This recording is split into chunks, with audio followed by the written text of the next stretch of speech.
ورتل كما كنت ترتل في الدنيا وإن منزلك عند آخر آية تقرأها. حسد نہ کرو، بغض نہ کرو، میری باتیں تمہیں تکلیف دے نہ لگیں. اللہ کی قسم میں تمہارا محسن ہوں، میں تمہیں جنت کی طرف بلا رہا ہوں. اللہ کی قسم بتلا رہا ہوں، میں خود بھی جنت میں جانا چاہتا ہوں، تمہیں بھی جنت کی طرف بلانا چاہتا ہوں. ہم تو تم سے یہی کہتے ہیں، آؤ بیٹھو، ایک مسئلہ قرآن و سنت کے خلاف بتلا دو. اللہ کی قسم ہے کہ صبح کا سورج بعد میں نکلے گا، توبہ پہلے کریں گے ہم انشاءاللہ تبارک اللہ. ہم وہ اہل حدیث ہیں، ہم وہ اہل الحدیث ہیں. ہم یہ نہیں کہتے ہم دودھ کے دھلے ہوئے ہیں، ہم سے بھی غلطیاں ہوتی ہیں، ہم میں بھی گنہگار موجود ہیں، لیکن اصول کا ہم نے کبھی سودا نہیں کیا ہے، کبھی کمپرومائز ہم نے اصولوں کا نہیں کیا ہے، ہم نے عقیدوں پر کبھی بھی کسی سے بھی مفاہمت نہیں کی ہے. الحمدللہ ہم اللہ کے ساتھ کسی کو شریک نہیں ٹھہراتے، نبی کی امامت اور رسالت میں کسی بھی امتی کو برابر کھڑا نہیں کرتے. ہمارے بغیر تو ہمارا ایمان بھی مکمل نہیں ہے. اللہ کے نبی صلی اللہ علیہ وسلم نے فرمایا جو شادی نہیں کرتا اس کا ایمان ادھورا ہوتا ہے، آدھا ہوتا ہے، شادی کر لیتا ہے تو اس کا ایمان مکمل ہو جاتا ہے. تو تم یہ نہ سوچو کہ ربانی صاحب صرف مردوں کو بول رہے ہیں، نہیں، یہ پیغام تمہارے لیے بھی ہے. تمہارا مقام، تمہارا رتبہ، تم تو وہ ہو کہ تمہاری گودوں میں نبیوں نے سانسیں لی ہیں، تم نے نبیوں کو پالا ہے، رسولوں کو پالا ہے، صالحین کو پالا ہے، شہداء تمہارے گودوں میں کھیلے ہیں، تمہارے پیٹوں میں انہوں نے پرورش پائی ہے. اللہ اکبر. تمہارا رتبہ، تمہارا مقام اسلام میں موجود ہے، غیر اسلام میں تمہارا کوئی رتبہ، کوئی مقام موجود نہیں. تمہاری حیثیت تو غیر اسلام میں یہ ہے آج بھی. یہ تو اسلام کی دین ہے. شرم آتی ہے، عار آتی ہے، قانون بنایا گیا، ورنہ تمہیں بھی اپنے مردوں کے ساتھ جو غیر مسلم ہیں، اپنے مرے ہوئے شوہر کے ساتھ آگ کے اندر جلنا ان کے لیے دین اور دھرم ہے. یہ تو اسلام کی دین تھی کہ مسز اندرا گاندھی جلائی نہیں گئی، یہ اسلام کی دین تھی کہ بچ گئی، نہیں تو اسے بھی جلایا جاتا. اور آج کتنے قوانین ہیں اللہ کے فضل و کرم سے. تو اے میرے بھائیوں اور بہنوں اور میری ماں و بہنوں، تمہیں بھی علم کے زیور سے آراستہ پیراستہ ہونا. صرف تمہیں ہنڈی پتیلی کھانے پکانے کے لیے نہیں پیدا کیا گیا. واللہ اتنی کمیاں ہمارے اندر موجود ہیں کہ میں کیا بتاؤں، رات گزر جائے اگر میں ان کمیوں کو صرف شمار کروں. میری بہت ساری ایسی بہنیں موجود ہیں، اور یہ ذمہ داران جمعیت کو ہوش کے ناخن لینا پڑے گا. کتنی بہنیں ہماری بوڑھی مائیں موجود ہیں، دادیاں موجود ہیں، جنہیں اللہ کی قسم سورہ فاتحہ پڑھنا نہیں آتا. اللہ کی قسم بتلا رہا ہوں. ہمارے کتنے نوجوان ہیں جن بیچاروں کو سورہ فاتحہ نہیں آتی، جناب عالیہ تحیات پڑھنا نہیں آتا. کیسے نماز وہ پڑھیں گے آپ بتائیے، کیسے طہارت کریں گے؟ ان کو نواقض وضو کن کن چیزوں ٹوٹتا ہے وہ بھی پتہ نہیں ہے. ہمیں اپنے سماج کو ایجوکیٹ کرنا پڑے گا. ہم نے اپنے سماج کے اندر تعلیمی بیداری پیدا کرنا پڑے گی. شورا پور کے چاروں طرف جو قری اور بستیاں ہیں، کم از کم تم اپنے شورا پور کو، یا گلبرگہ جو یونیورسٹیوں کا شہر کہلایا جاتا ہے، ہماری یونیورسٹی کہاں ہے؟ کہاں ہے ہماری یونیورسٹی؟ کالجز ہیں پورے بھارت کے اندر. گلبرگہ کو کالجز کا شہر کہا جاتا ہے، ہمارا کالج کا ہے. سوچیے، غور کیجئے، ایسا نہ ہو کہ ہم مر جائیں، آنے والی نسلیں شیطان ان کو گمراہ کر کے تو پھر وہ ہمارے گمراہیوں کے اوپر ڈال دے. یاد رکھو ہمارے اوپر لعنتیں برسیں گی، ہماری قبروں میں ہمیں سکون نہیں ملے گا. یاد رکھو. اس لیے ہوش کے ناخن لو. 2 روٹیاں ہیں، 1 روٹی کھاؤ، 1 روٹی سے پڑھاؤ اپنے بچوں کو. آپ کیا سمجھتے ہیں میرا بیٹا بیرسٹر بن جائے گا، میرا بیٹا فلاں بن جائے گا، میرا بیٹا IAS آفیسر بن جائے گا، کامیاب ہو جائیں گے ہم، ترقی ہو جائے گی؟ دین کو آپ چھوڑ کر، لا عزت بدون الاسلام، اسلام کو چھوڑ کر تم کہیں بھی عزت ڈھونڈنا چاہو گے، تمہیں عزت نہیں مل سکتی. بغیر اسلام کی تعلیمات کے تم عزت پا سکتے نہیں پا سکتے. اس لیے اسلام کے ساتھ ساتھ لا تنس نصیبک من الدنیا، دنیا سے بھی اپنا حصہ لینا نہ بھولو. یہ رب کا فرمان ہے، ربنا آتنا فی الدنیا حسنہ وفی الآخرۃ حسنہ. دنیا میں بھی ہم کو اچھائی چاہیے اور آخرت میں بھی ہم کو اچھائی چاہیے. اپنے بچوں کو نبی کی سیرت ہے تعلیم حاصل کرواؤ.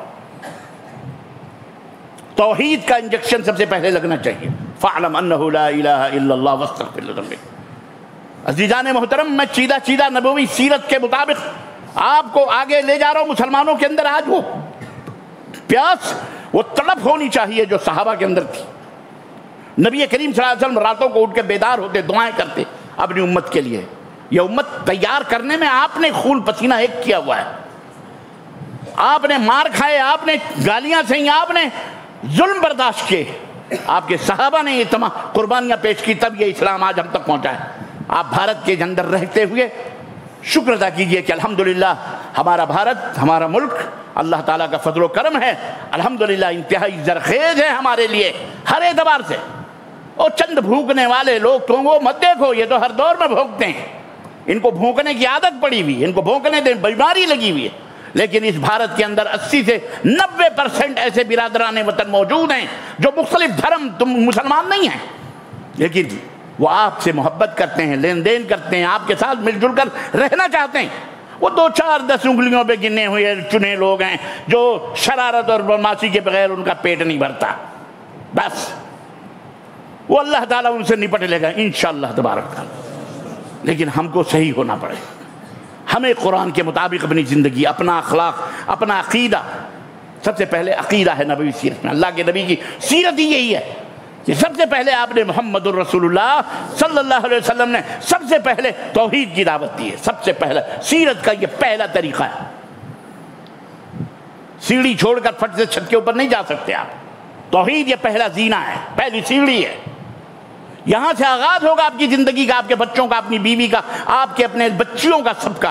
اس کے لیے آپ کو ایسا مدرسہ اور ایک ایسا اسکول یا ایسا سینٹر مضبوط ہونا پڑے گا جہاں آپ ہر بچے اور بچی کو بہترین موحد بنائیں.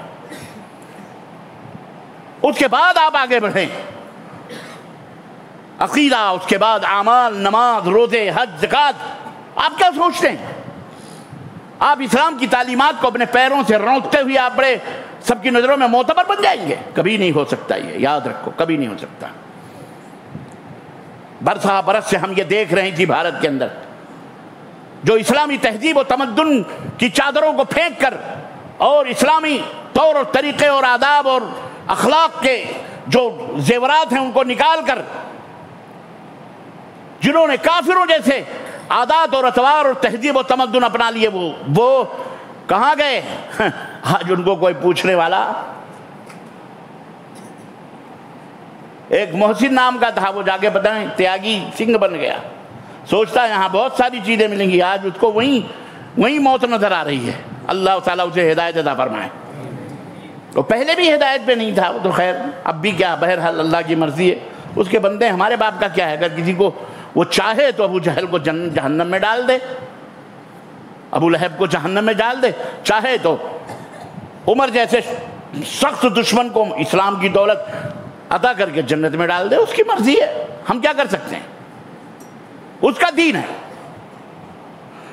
تو ہمارا کردار نبوی کردار ہونا چاہیے. اس ملک کے اندر بہت بہترین ماحول ہے. ہمیں اس ماحول کے لیے دعا کرنا چاہیے، اپنے وطن کے لیے. اور کبھی ہمیں اس وطن کے لیے زحمت کا سبب نہیں بننا چاہیے کسی کے لیے کہ وہ ہمارے اوپر انگلی اٹھائیں، ارے یہ مسلمانوں نے، ارے یہ نہ نہ نہ نہ. ہمیں اپنا اخلاق، اپنا کردار، اپنی تہذیب، اپنا تمدن بڑے خود سے اپنا کر کے اور آگے بڑھنے کی ضرورت ہے. قریے قریے، بستی بستی کے اندر علماء ہونے چاہیے، دعات ہونے چاہیے، مدارس ہونے چاہیے. مساجد کو آپ صرف 5 وقت کی نمازوں کا سینٹر نہ بنائیں بلکہ ہاسپٹل بھی قائم کیے جاتے تھے، مشورہ گاہیں بھی دیے، یہاں مشورے ہوتے تھے، یہاں سے وفود دعوت و تبلیغ کے اور فوج کے احکام جاری ہوتے تھے. فوجیں یہیں مسجدوں سے بھیج جاتی تھی جب وہ دور تھا. تو کم از کم اس کو اس حساب سے اپنے مساجد کو کم از کم آباد رکھیں.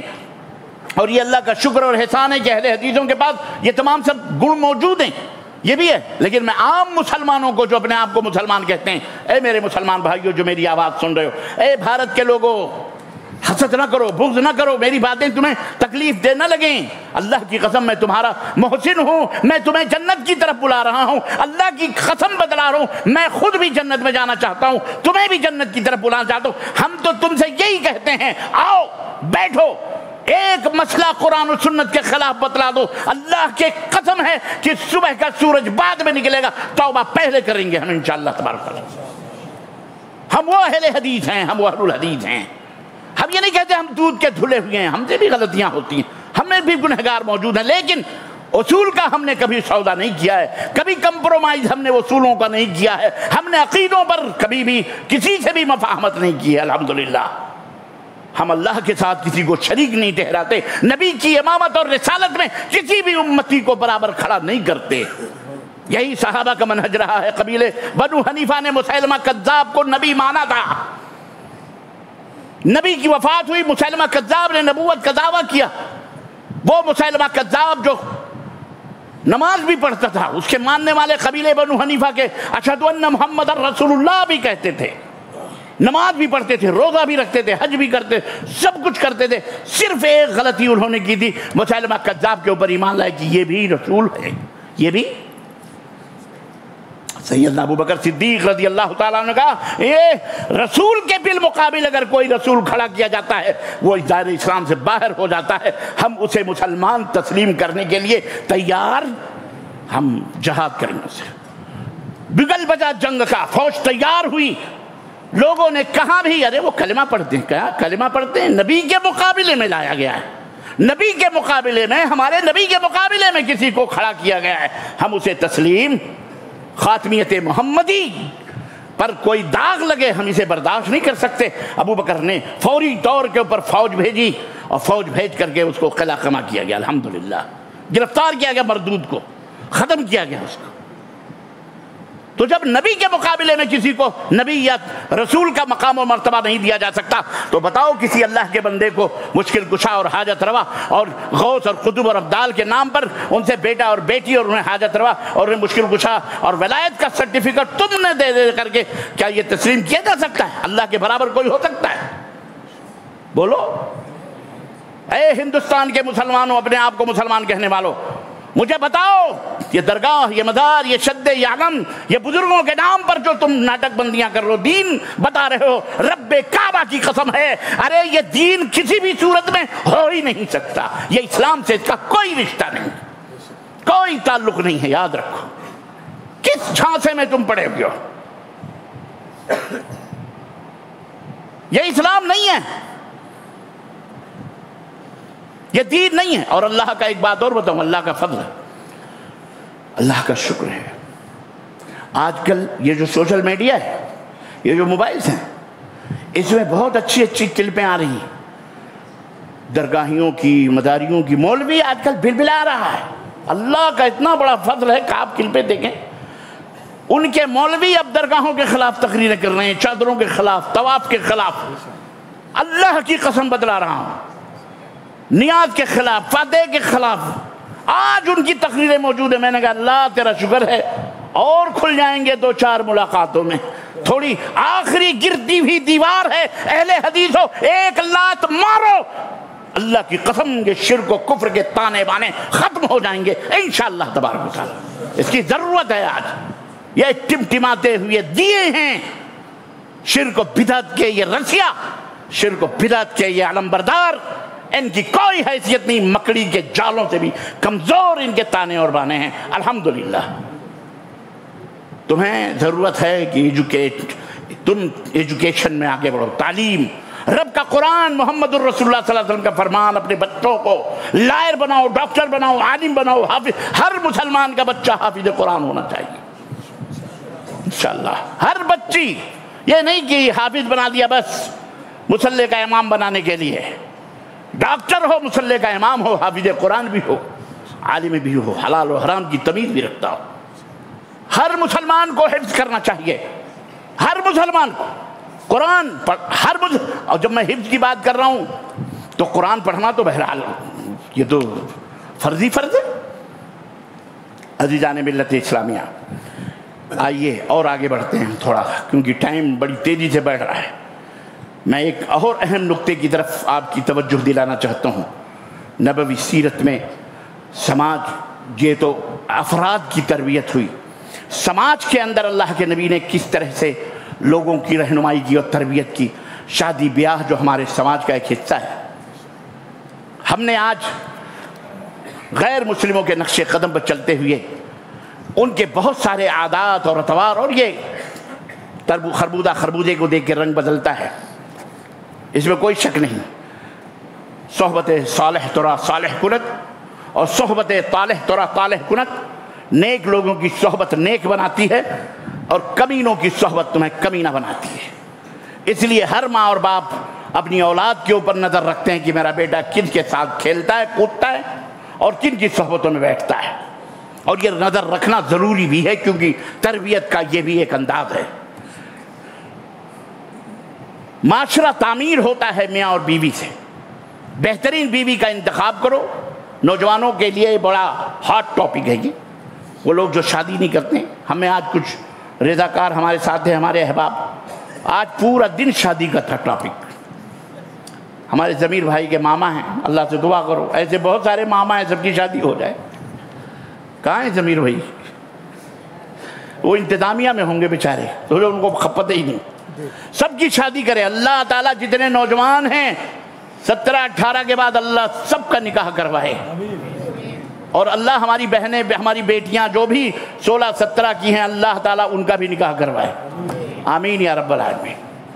اور یہ شادیاں بالکل سادگی کے ساتھ ہونی چاہیے۔ 4 آدمی بیٹھو، ایجاب و قبول کرو، ختم۔ لکھا پڑھائی جو بھی آج کل رجسٹریشن رجسٹر ہوتا ہے، امام صاحب لکھ پڑھ دیں، ختم ہو گئی، شادی ہو گئی، اللہ اللہ خیر صلی اللہ۔ اب ولیمے کی تیاری لڑکا کرے، لڑکا ولیمے کی تیاری، یہ نہیں کہ بیٹی اب لا تو یہ بارات جا رہی ہے تو وہاں کھانا کھانے جا رہے ہیں، تو وہاں بکرے کٹ رہے ہیں، وہاں اسٹارٹر بنائے جا رہے ہیں، لولی پاپ بنائے جا رہے ہیں، سب کی دعوتیں ہو رہی ہیں۔ حیدرآباد کے قریب ہی ہو آپ، پتہ نہیں کیا کیا بدبو یہاں سے کیا کیا غلط چیزیں یہاں امپورٹ ہو رہی ہوں گی، اور یہاں سے وہاں تو خیر دیہاتوں تک پہنچتی ہیں۔ یہاں بھی ہے بارات وارات چلتی ہے، بولو حرام ہے یہ، یاد رکھو حرام کام کر رہے ہو۔ اہل حدیث اور نبوی سیرت، نبی کی سیرت، بڑا جس نے بھی یہ موضوع دیا اللہ تعالیٰ اسے جزائے خیر دے، پتہ نہیں کیا سوچ کر کے مجھے دے دیا۔ نبوی سیرت پر ٹکاؤں گا میں لا کے، کیا کیا بتاؤں میں نبوی سیرت میں آپ کو بتاؤں۔ حضرت سیدنا علی بن ابی طالب حاضر ہوتے ہیں، چچا ہیں نبی صلی اللہ علیہ وسلم کے، چچیرے بھائی ہیں، گویا چچا ہی ہیں فاطمہ الزہرا کے۔ رشتہ دیکھیں آپ، یہاں بھی قریشیوں نے نقشے برقشے بتائے، بولے یہ ماموں بھی ہیں اور یہ سالے بھی ہیں۔ میں نے کہا یار یہ کیسے ہو سکتا ہے، ماموں بھی ہو اور سالہ بھی ہو؟ تو یہاں رشتے عجیب و غریب مسلمانوں میں الحمدللہ، دادی جب تک بھابھی نہ بنے جب تک رشتہ مسلمانوں کا مکمل نہیں ہوتا، نانی بھی بھابھی بنتی ہے، ایسے رشتے ہمارے جڑتے ہیں الحمدللہ، یہ اللہ کا فضل اور اس کا احسان ہے۔ تمہیں کیا کہہ رہا تھا؟ سیدنا علی بن ابی طالب رضی اللہ تعالیٰ عنہ چچا ہیں فاطمہ الزہرا، پلی ہیں بڑی ہیں نبی صلی اللہ علیہ وسلم کے ساتھ، آئے اللہ کے نبی سے کہنے لگے کہ میں شادی کرنا چاہ رہا ہوں آپ کی صاحبزادی حضرت فاطمہ سے۔ ظاہر اللہ کے نبی نے انہیں بھی پالا پوسا تھا، ابو طالب کے بیٹے تھے، بچپن سے آپ نے اپنے پاس رکھا تھا، کھلایا تھا پلایا تھا، سب کچھ کرا تھا۔ آپ نے کہا ٹھیک ہے مہر لاؤ۔ کیا لاؤ؟ سنو، بیٹی والا مطالبہ کر رہا، کیا؟ مہر لاؤ۔ اور ہمارے ہاں اب کیا ہو رہا ہے، سیرت کا تقاضا یہ ہے، سیرت یہ کہتی ہے، نبوت یہ کہتی ہے کہ تمہاری بیٹی کا اگر کوئی پیغام آتا ہے اس کو پسند ہے تو تم کو مہر، پہلے مہر کی بات کرو۔ اور ہم نے یہاں مفہوم تبدیل کر دیا، سب سے پہلے ہم جوڑے گھوڑے، ہم سب سے پہلے کیا دو گے؟ میں بڑا قلاش ہوں، بھک منگا ہوں، فقیر ہوں، انٹرنیشنل دنیا کا سب سے ذلیل ترین آدمی، اپنی بیٹی کو کیا دو گے؟ ایک بے غیرت جا کے ڈوب مر چلو بھر پانی میں، نہ ہو تو جا کر کے اوپر پہاڑی پر سے اپنے آپ کو مار ڈالو، اس سے پہلے بہتر تھا تو مر جاتا، تو ایسی حرکتیں نہ کرتا۔ شرم کرو، یہ جہیز، یہ لعنتیں ہیں، لعنت ہے۔ اور دینے والا، میں شیٹ ہوں، بڑا مالدار، ایک قریشی برادران جو اللہ انہیں ہدایت عطا فرمائے، بولو آمین۔ یو پی کے اندر ادھر ہاپڑ، ادھر دلی کے قرب و جوار میں اتنی گند مچائی، کروڑوں اما سونے کی پلیٹوں میں کھانے کھلائے جاتے۔ سوچو، باراتیوں کو بائک پیش کی جا رہی ہے، کتنے باراتی آئیں گے، سب کے لیے بائک، اللہ کی قسم بتا رہا ہوں۔ جیل میں ٹھونس دیا گیا اس کو. پیسے اللہ نے دیے ہیں تو اللہ کی راہ میں خرچ کرو, دین کی راہ میں خرچ کرو, اسلام کے فروغ کے لیے خرچ کرو. آج کے آپ کے پاس اللہ نے مال کی بھی قوت دی ہے, دولت کی بھی قوت دی ہے, جسم کی بھی طاقت اور قوت دی ہے, خوشحال بنا ہے, اللہ کا شکر ادا کرو اور اللہ کے دین پر خرچ کرو, اللہ کے تعلیم پر, اللہ کی تعلیم پھیلانے پر خرچ کرو, اللہ کے دین جو پھیلا رہے ان کے اوپر خرچ کرو.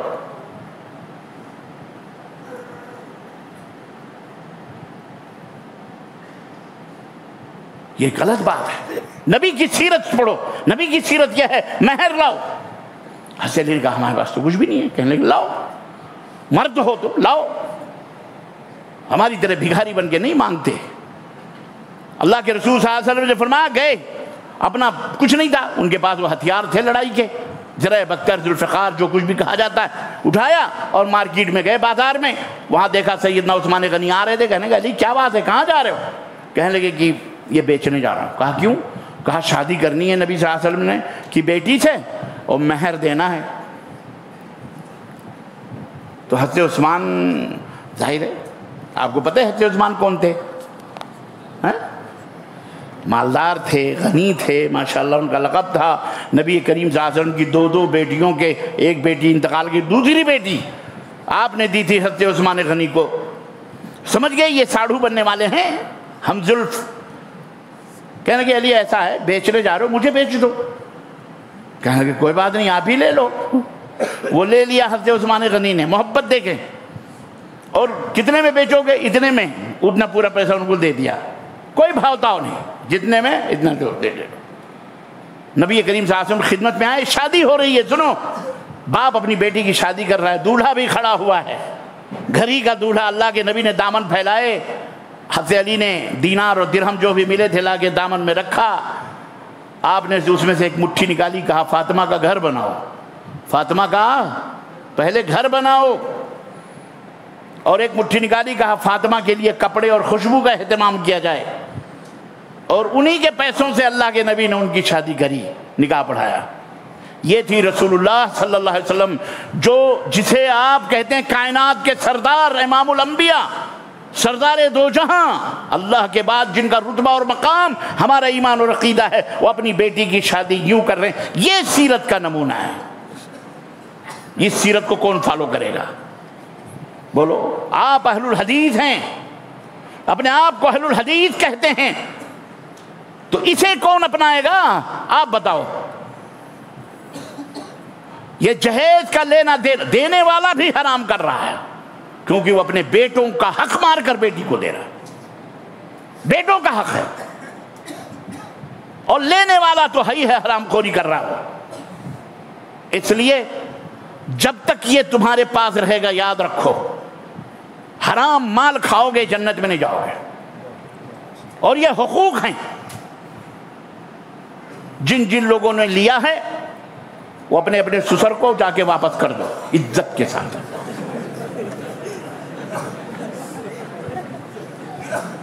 یہ نہیں کہ آئندہ نہیں لوں گا, نہیں, واپس کرو, واپس کرو. ایک سوئی بھی تم نے لیے جا واپس کرو, نہیں چاہیے. یہ رکھیے آپ, جزاک اللہ خیر. میں آپ کو بتاؤں سماج کیسے بنتا ہے. عمل کرو, عمل. سنتے تو بہت ہیں. حضرت ابو ہریرہ, یہاں میں چھوڑ کے جا رہا ہوں, یہاں میں آ رہا ہوں ابھی تھوڑی دیر میں. حضرت ابو ہریرہ کے بہت زبردست سماجی واقعہ مجھے یاد آیا. کوفہ گئے, پوری دنیا لپٹ گئی, جہاں نبی کے صحابہ آئیں, صحابی آئیں, چلو آج حدیث سنتے ہیں نبی صلی اللہ علیہ وسلم سے. بڑی عزت, بڑی آؤ بھگت, ماشاءاللہ. ہم تو ادنا سے غلاموں کے غلام ہیں. آپ نے جو اہتمام کیا, جو یہ استقبال, نوجوانوں کا جوش اور جذبہ, تھوڑا مبالغہ تھا اس میں, اتنا نہیں ہونا چاہیے یار. اپن طالب علم لوگ ہیں, چھوٹے موٹے. آپ نے تو ایسا ماشاءاللہ ایسا لگا جیسے کوئی خیر پرائم منسٹر بھی جاتا ہے, اس کی ابھی اتنا آؤ بھگت نہیں ہوتی. اللہ آپ کے دلوں میں علماء کی محبت برقرار رکھے, دعات کے محبت, اور اسی طرح عزت و احترام اپنے بھائیوں کی, چھوٹے ہوں بڑے ہوں, ان کا احترام کرنے کی توفیق عطا فرمائے. بڑی مسرت, بڑی خوشی, لیکن بہرحال ذرا غلو ہو گیا ہے, تھوڑا کم ہونا چاہیے. خیر یہ کم ہی ہے, ورنہ وہاں تو ٹوکریوں کی ٹوکریاں گلاب کے پھول پھینکے جاتے ہیں. یہ اور کچھ قومیں ہمارے ہندوستان میں تو ایسی ہیں سرفنگ ہوتی، معلوم یہ میں وہ نہیں ہلا رہا ہوں، میں یہ کر رہا ہوں، نعت پڑھ رہے ہیں، نعت پڑھ رہے ہیں، کود رہے ہیں سب۔ ہم نے کہا اس کو علامہ ابن تیمیہ رحمۃ اللہ نے، یہ صوفی لوگ کودتے ہیں نا، کہتے ہیں یہ جو وجد آ گیا، حال آ گیا۔ علامہ ابن تیمیہ رحمۃ اللہ نے فرمایا انہیں کسی ننگی دیوار پہ کھڑا کر دو، بٹھا دو اور کہہ دو اب آ رہا ہے حال کی نہیں، دیکھو ان کو حال آتا ہے کہ نہیں آتا ہے۔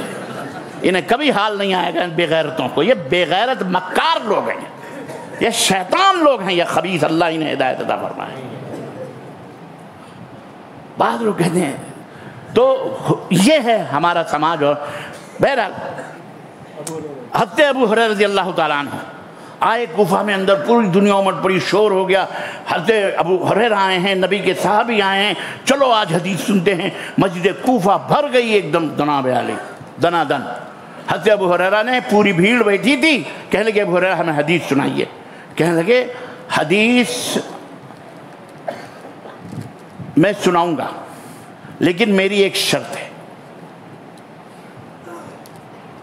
میں حدیث سناؤں گا لیکن میری ایک شرط ہے۔ کہنے لگے کیا شرط ہے؟ کہنے لگے کہ میری ایک شرط یہ ہے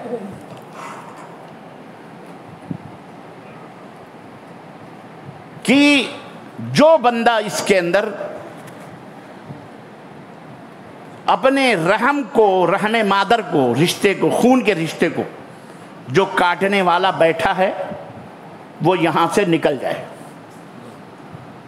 اس مجلس سے وہ بندہ نکل جائے جو اپنے خون کے رشتے کو جس نے کاٹ دیا ہو، مطلب یعنی بول چال بند ہے، آنا جانا نہیں ہے، دشمنی ہے، خونی رشتے ہیں، بھائی بھائی ہیں، ممیرا رشتہ ہے، خلیرا رشتہ ہے، ننیحالی رشتہ ہے، ددھیالی رشتہ ہے، چچا بھتیجے ہیں، بھائی بھائی ہیں، سمجھ گئے نا آپ کتنا؟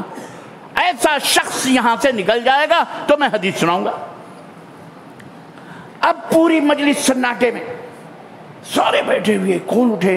اب جو اٹھے گا تو سمجھو بے عزتی کی بات ہے نا، یہ دنیا اسی کو دیکھے گا، یہ ہے۔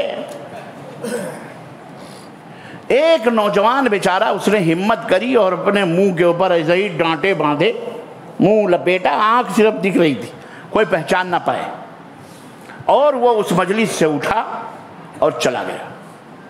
لوگوں نے اس کو دیکھا، بہرحال وہ سیدھے اپنے خالہ کے گھر پہ گیا، رات کو دروازے پہ دستک دی، خالہ نے گھر دروازہ کھولا، دیکھا کہ بہن کا بیٹا کھڑا ہوا، سلام کیا، خالہ اماں سلام علیکم، بولے وعلیکم السلام بیٹا، کیسے بھول گیا تو یہ دروازہ؟ آج تک تو تیرا باپ نہیں آیا تو آیا ہوا، تیری اماں نہیں آئی، کیسے بھول گیا؟ آج ہمارے گھر آ گیا۔ تو کہا خالہ مجھے معاف کر دو، اللہ تعالیٰ سے میں توبہ کیا ہوں اور تم مجھے معاف کر دو۔ کہے کہ ٹھیک ہے بیٹا، میں بھی ماں ہوں تیری، کوئی بات نہیں، میں معاف کر دیتی ہوں، لیکن تو آیا کیسے یہ بتا۔ اس نے کہا کہ آپ کو پتا ہے ابو ہریرہ رضی اللہ تعالیٰ عنہ آئے ہیں، صحابی رسول، پوری مسجد بھری ہوئی ہے، لوگ حدیث سننے کے لیے آئے ہیں، تو انہوں نے کہا کہ جو رشتے کا کاٹنے والا ہو وہ اس مجلس سے جب تک نہیں نکلے گا تب تک میں حدیث نہیں سناؤں گا۔ سارے بیٹھے تھے، تو میں چونکہ یہ ایسا مجرم تھا اس لیے میں نکل آیا کہ میری وجہ سے آخر لوگوں کو کیوں تکلیف ہو، لوگ حدیث سے کیوں محروم رہیں، میں آپ کے پاس آ گیا، میں معافی مانگتا ہوں، مجھے معاف کر دو، آئندہ ایسا نہیں ہوگا، ایسی غلط۔ اب جو کچھ بھی رہا ہوگا اس لڑکے نے اللہ کا واسطہ دے کر خالہ سے معافی، ماں تھی، خالہ تو ماں ہی ہوتی ہے، اس نے گلے سے لگایا، سینے سے لگایا، بیٹا کوئی بات نہیں، ہم تجھے معاف کرتے ہیں، لیکن یہ ایک سوال ہے، تو اب جا پلٹ کے مسجد میں اور میری طرف سے سوال کرنا کہ میری خالہ نے ایک سوال پوچھا ہے، ابو ہریرہ رضی اللہ تعالیٰ عنہ سے کہنا کہ آخر آپ کو حدیث رسول سنانا تھی تو آپ سناتے، آپ نے یہ شرط کیوں لگائی کہ وہ مجلس سے نکل جائے، جس نے جو رشتوں کو کاٹنے والا ہے وہ مجلس سے نکل جائے، یہ شرط آپ نے کیوں لگائی؟ یہ سوال ضرور کرنا۔ چنانچہ وہ نوجوان کہا ٹھیک ہے اماں، خالہ اماں میں جا رہا ہوں۔ وہ آیا اپنے گھر، مسجد میں آیا اور مجلس حدیث اللہ کے نبی کی حدیث بیان ہو رہی تھی، مجلس جب ختم سوال و جواب کا موقع آیا تو وہ پہنچا نوجوان سیدھے ابو ہریرہ رضی اللہ تعالیٰ عنہ کے پاس، کہنے لگے میری خالہ نے آپ کو سلام کہا ہے اور یہ پوچھا ہے کہ آپ نے حدیث سنانا تھی تو حدیث سنا دیتے، آپ نے یہ شرط کیوں لگائی کہ وہ رشتوں کو کاٹنے والا نکل جائے، اس کی وجہ کیا ہے یہ بتائیے۔ انہوں نے کہا بیٹے اس لیے میں نے یہ شرط لگائی تھی کہ ان کانوں نے اپنے نبی محمد الرسول اللہ صلی اللہ علیہ وسلم سے یہ ہم نے حدیث سنی تھی کہ اس مجلس میں اللہ کی رحمت کا نزول نہیں ہوتا جس میں رحم کو کاٹنے والا بندہ یا بندی موجود ہو، اس پر رحم نہیں کرتا اللہ تعالی ہے۔ سوچ لو اگر میں یہاں یہ شرط لگاؤں تو خیر اس زمانے میں بھی لوگ تھے بیچارے کیا کرتے، یہاں بھی کوئی نہیں اٹھے گا۔ ہم میں وہ دشمنیاں کیوں موجود ہیں؟ چچا بھتیجے میں لڑائی، بھائی بھائی میں لڑائی، ننیھال میں لڑائی، ددھیال میں لڑائی، ماموں پھوپھے بوا، اور بوا پھوپھے کا رشتہ تو اللہ ہی خیر کرے، انگار پہ رہتا ہے، پھپھو تو بیچاری جان مصیبت ہوتی ہے نند کی ہیں۔ ایسی لڑائیاں، ساس بہو کی لڑائی، نند بھاوج کی لڑائیاں، یہ رشتوں کو بکھیر بکھیر کر کے توڑ کے رکھ دیا ہے۔ اس کا حل کیا ہے؟ سبب تو کچھ بھی ہو سکتا ہے، ہماری بھی غلطی ہو سکتی ہے، بیٹی کی بھی غلطی ہوتی ہے، بیوی کی بھی غلطی ہوتی ہے، لیکن اس کا ایک بنیادی سبب مرد بھی ہوتا ہے۔ مرد سے میری مراد شوہر ہوتا ہے، وہ نکما شوہر جو اپنے بیوی کی عزت نہ کرے اور کسی ہیلے اور بہانے سے اپنے ماں باپ کو، باپ کا کوئی مسئلہ نہیں ہوتا، باپ تو بیچارہ باہر رہتا ہے، اس کو اندر کے گھر سے اندر سے کوئی مطلب نہیں ہوتی، اس کو تو اندر سے اس کی بیوی رپورٹ دیتی ہے تب اسے پتہ چلتا ہے، ورنہ اندر کیا کھچڑی ساس پکا رہی ہوتی ہے وہ صرف بہو جانتی ہے یا نند جانتی ہے، باپ کو نہیں پتہ ہوتا اتنا، اور اس کا دماغ اتنا تنگ بھی نہیں ہوتا ہے کہ اگر بہو جا کر کے 2 دفعہ حمام میں نہا لے تو شرم بھی آئے گی اس کو کچھ کہتے ہوئے، لیکن ساس اکھڑ جائے گی ہتھے سے، جب دیکھو واش روم میں گھسی رہتی ہے، جب دیکھو جب نہاتی رہتی۔ ارے تو اپنے بیٹے کو دیکھنا، تیرا بیٹا اسے تنگ کرتا ہے تو بیچاری کیا کرے گی، وہ اپنے بیٹے کو نہیں کہے گی، بہو کے اوپر سارے غصے اس کے نکلتے ہیں۔ اللہ سے ڈرو ساسو اماں، قبر میں پیر لٹکاؤ یا جوان ہو تم بھی کبھی بہو تھی، بچوں کے اوپر رحم کرو۔ واللہ خان صاحب اللہ کی قسم مسجد میں بیٹھا ہوں، مجھے ایک صاحب نے بتایا کہ میری بیٹی ہفتوں نہیں نہاتی اس ڈر سے کہ اس کی ساس اس کو تانے دیتی ہے اور وہ کسی بہانے سے میرے گھر میں آ کے غسل کرتی ہے۔ ایسے بھی گھر، اور کسی اور کے نہیں، اپنے آپ کو اہل حدیث کہلانے والے لوگوں کی میں بات بتا رہا ہوں۔ کیا ہے یہ نبوی سیرت کا، یہی نبی صلی اللہ علیہ وسلم کی اطاعت و اتباع کا نتیجہ ہے۔ ایک وقت کی نماز چھوڑنے والا، اللہ کے نبی صلی اللہ علیہ وسلم نے فرمایا جماعت کھڑی ہے، میرا دل یہ کہتا ہے میں کسی کو مسجد میں کھڑا کر کے اپنے مصلی پہ اور جاؤں باہر، اگر جو لوگ نماز کا وقت ہوا اور گھروں میں بیٹھے ہیں اور جماعت میں حاضر نہیں ہوتے، میں ان کے گھروں کو آگ لگوانے کا حکم دے۔ وہ بچی جس کو تمہارے ہی بیٹے نے تنگ کیا اور وہ نہانے پہ مجبور ہوئی، وہ تو جا کے نالائق ادھر ادھر کہیں دریا وریا میں ڈبکی مار لے گا، کسی کے نل کے نیچے بیٹھ جائے گا، اس کا کیا ہے، لیکن بہو کہاں جائے گی؟ نہیں، کھلی بات، اس میں شرمانے کی بات نہیں ہے۔ ان اللہ لا یستحی من الحق، اللہ حق بات کہنے سے نہیں شرماتا، تو ہم تو اس کے بندے ہیں، ہم یہ نہیں بتائیں گے تو آپ کو کون بتائے گا؟ جا کے کافروں سے سیکھو گے، ان کی مجلسوں میں کیا رہتا ایسا ہو رہا ہے۔ اس لیے اپنے گھروں میں واش روم کا اہتمام کرو، شادی کرنے سے پہلے اپنے بیڈ روم، اپنے گھر کے آزو بازو میں، جیسا اللہ کے نبی نے کہا کہ فاطمہ کا گھر بناؤ، اپنے گھر میں نہیں کہ یہیں پہ ایک کمرے میں علی کو بھی رکھ دو اور فاطمہ کو بھی رکھ دو رضی اللہ تعالی عنہ، کہا ان کا گھر الگ بناؤ، ان کا گھر الگ بناؤ۔ کیوں؟ آزادی کے ساتھ رہیں گے، محبت بڑھے گی، نہائیں گے دھوئیں گے، 1 دفعہ نہیں 10 دفعہ نہائیں دھوئیں، کوئی دیکھنے والا نہیں، کوئی ساس نہ کوئی نند، ہے کہ نہیں؟ نماز پڑھیں گے، تہجد پڑھیں گے، وظیفے قرآن پڑھیں گے، دین کے اوپر عمل کریں گے۔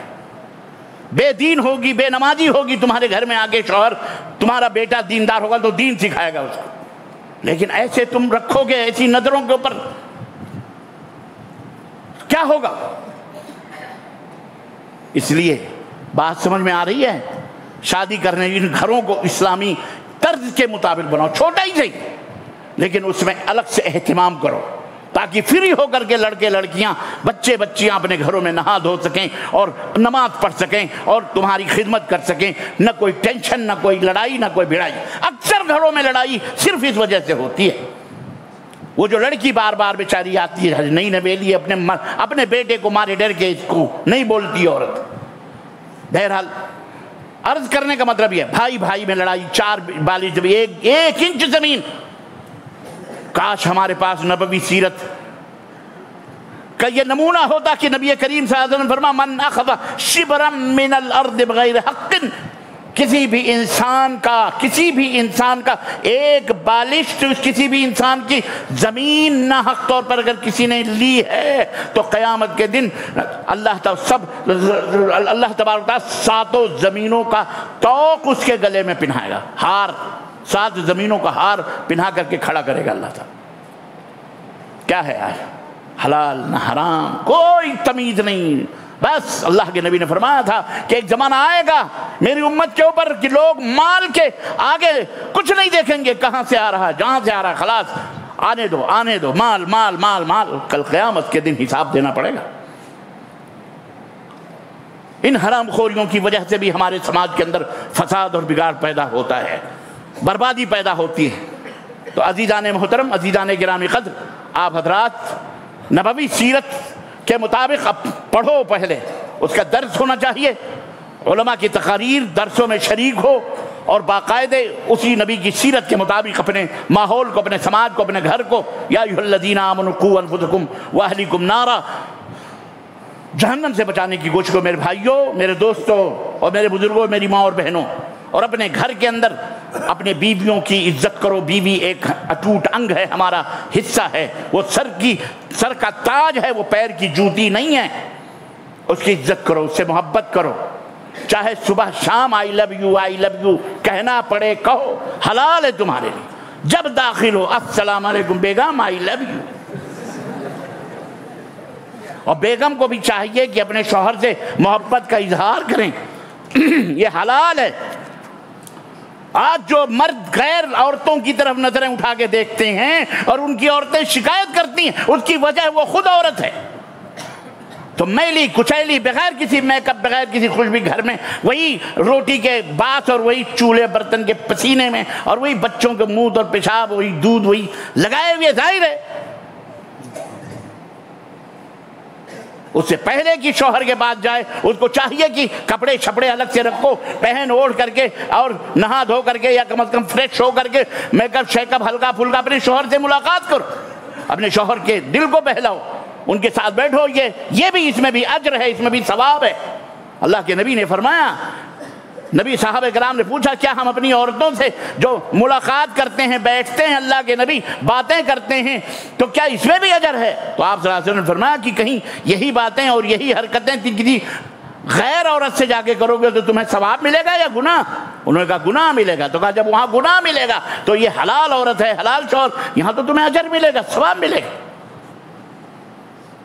تو آپ بھی اپنی عورتوں سے محبت سے بات کریں، لڑائی جھگڑا، اور بیویوں کو چاہیے کہ اگر عورت کا، شوہر کا پارا گرم ہے تو ذرا اپنا پارا ذرا ہلکا رکھیں، خاموش رہیں، خاموشی کو لازم پکڑیں۔ یہ نہیں کہ ترکی بترکی جواب دینا شروع کریں، تیری تو میں سے تو فلانے، اور تھپڑ پڑا تو بھون بھون رونا شروع، ایسا نہ کرو۔ جب شوہر ناراض ہو تو ذرا خاموش ہو جاؤ، پھر اس کے بعد جب اس کا غصہ ٹھنڈا ہو ذرا چائے دو، ذرا پانی دو، ذرا کچھ مسکے اس کے دو، ذرا پیار محبت کی باتیں کرو دھیرے دھیرے۔ یہ نہیں کہ گنگ بن جاؤ، اور تکبر اور غرور عورت کے لیے جائز نہیں ہے۔ انا، عورت میاں بیوی میں انا نہیں آنی چاہیے، کتنے بھی لڑائی ہو جائے۔ لیکن ایک بات نوجوانوں یاد رکھو، بزرگوں کا تو معاملہ ہی ختم ہے، گزرے ہوئے موسم ہو گئے، لیکن ان میں بھی لڑائیاں بہت ہوتی ہیں، ایسے موقع پر بہت لڑائیاں ہوتی ہیں، لیکن میں سب کے لیے کہہ رہا ہوں، اپنے لیے بھی، آپ سب کے لیے بھی، کہ کتنے بھی جھگڑے ہو جائیں کبھی ٹاکنگ بند نہیں کرنا، نہ موبائل سوئچ آف کرنا. اور تو تم بھی میری ماں بہنوں بیٹیوں، تم بھی، اور میرے بھائیوں تم بھی، موبائل سوئچ آف نہیں کرنا. کسی یہ طریقہ غلط ہے. بات کرتے رہنا، پانی لاؤ، نہ بولو ٹھیک ہے لیکن چائے بناؤ، اس سے ہی بول دو، کوئی مسئلہ نہیں. تھوڑی دیر اپنی مردانگی کا اظہار کرو.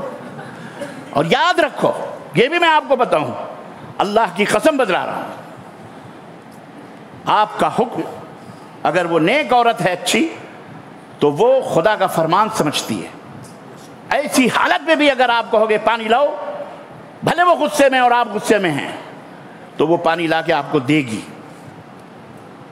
لیکن اگر آپ نے اپنی بیٹی یا اپنے بیٹوں سے پانی منگایا تو اس کے، بھلے وہ اس کے بیٹے اور اس کی بیٹی ہیں، اس کے دل میں تکلیف ہوتی ہے،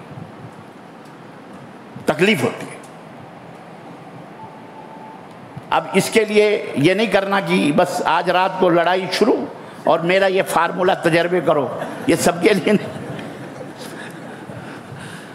اللہ نہ کرے لڑائی ہو جانی چاہیے کبھی کبھی، کیوں لڑائی کے بعد محبت کے اندر ایک الگ سے ٹیسٹ مزہ آتا ہے، ایک الگ مزہ آتا ہے، سمجھ رہے ہیں نا. تو کبھی کبھی جھوٹے موٹے بھی لڑ لیا کرو. ایسے بھی ایک عورت مولوی صاحب کے پاس پہنچی، کہنے لگی مجھے اس شوہر کے ساتھ نہیں رہنا. کہا کیوں؟ کہا بس مجھے نہیں رہنا ہے. اب وہ بتا ہی نہیں رہی ہے، اب گھر والے بھی آ گئے، باپ تو بولے میں اس کے ساتھ لڑوں، یہ کبھی مجھ سے لڑتا ہی نہیں ہے، یہ کبھی جو بھی کہتی ہوں بس یہ کر دو وہ کرنا شروع، پانی لے آؤ پانی، چائے بنا دو چائے، پتیلی دھل دو پتیلی، کپڑا دھل دو، سب کچھ کرتے ہیں. میں ایسے مرد کے ساتھ نہیں رہوں گی، مجھے مرد چاہیے. یہ ہوتی ہے عورت. اللہ کی قسم بغیر ہمارے کوئی عورت مکمل نہیں ہو، بغیر ان کے ہم مکمل نہیں. اللہ تعالیٰ نے دونوں کو اللہ کی نشانیوں میں سے ایک نشانی بنایا ہے. میری ماں بہنوں، تمہاری ہم عزت کرتے ہیں اور سب کو عزت کرنی چاہیے، اپنے بیویوں کے، اپنے بچوں. یہ اللہ کی رحمت ہے، اللہ کی برکت ہیں. استوصوا بالنساء خیر، اللہ کے نبی نے مرتے وقت نصیحت کی کہ اللہ کی باندیوں کے ساتھ، اپنی عورتوں کے ساتھ خیر اور بھلائی کا سلوک کرنا. اور جن لوگوں نے جہیز لیے ہیں واپس کرو، نو کمپرومائز.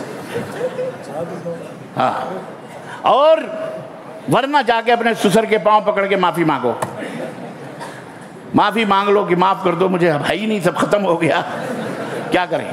اور جن لوگوں نے مہر نہیں دیے ہیں اپنی بیویوں کو، اور وہ قیامت کے دن زانیوں کے صفوں میں کھڑا ہونا نہیں چاہتے، یاد رکھو وہ مہر جا کے اپنی عورت کے ہاتھوں میں ڈالو، یہ تمہارا مہر ہے. وہ مہر اس نے اپنی عزت آپ کے حوالے کی ہے، عورت نے، اس کے عوض میں وہ مہر کا پیسہ ہے، چاہے وہ 2 روپے ہو، چاہے وہ 2 کروڑ ہو، چاہے وہ احد پہاڑ کے برابر سونا کیوں نہ، تو اس کا حق ہے. وہ کہے میں نے معاف کیا، کہنا تم معاف وہ بعد میں کرنا، پہلے یہ پکڑو، خلاص. بات سمجھ میں آئی؟ ہاں، یہ اس کا حق ہے.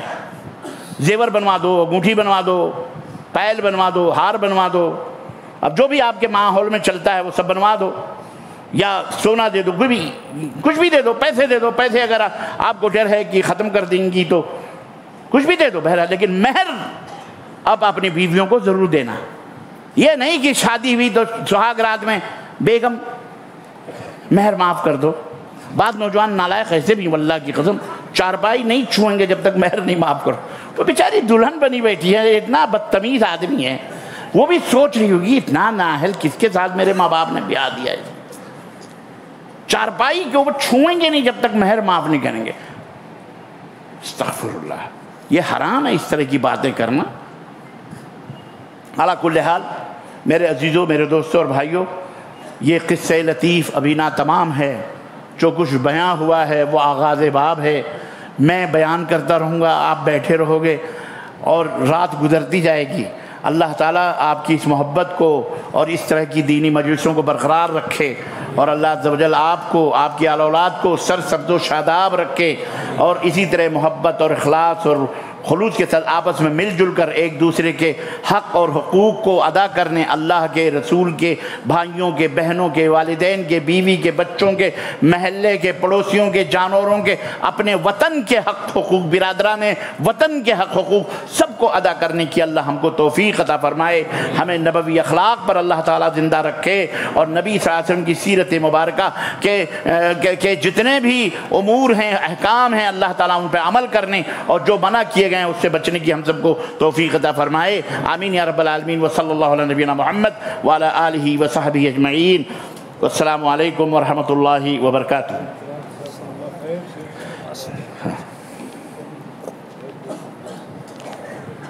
اگر سوال و جواب بھی ہے،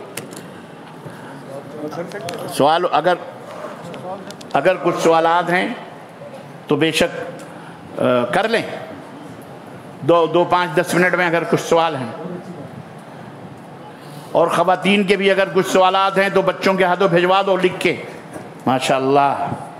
یہ دیکھیں، شرمایا مت کرو، من عرف نفسہ فقد عرف ربہ، جس نے اپنے نفس کو پہچانا اس نے اپنے رب کو پہچانا۔ کیا ہمارا نفس رب ہے؟ نہیں محترم، اس کا یہ مطلب نہیں ہے۔ مطلب یہ ہے کہ جو اپنے نفس کو پہچان لیا اس نے رب کو پہچان لیا۔ اس کا مفہوم یہ ہے کہ آپ کا نفس رب نہیں ہے، بلکہ اللہ تبارک و تعالیٰ کی تخلیق، کہ اللہ تعالیٰ نے آپ کو کیسے بنایا، کس انداز سے بنایا، یہ زبان چمڑے کی جو اسے آواز نکل رہی ہے، یہ پیٹ، یہ جسم، یہ ہاتھ، یہ پاؤں، یعنی خود اپنے اوپر سراپے پہ غور کرے۔ آنکھ ہے، یہ بھی چمڑا ہے، روشنی جاری، کان سے سن رہے ہیں، ناک سے خوشبو اور بدبو کا پتہ لگتا ہے، تو یہ سب اللہ کی شناخت اور اللہ کی پہچان کا ذریعہ ہیں۔ تو اس طرح سے آدمی اگر اپنے سراپے پہ غور کر لے تو اپنے رب کو پہچان جائے گا۔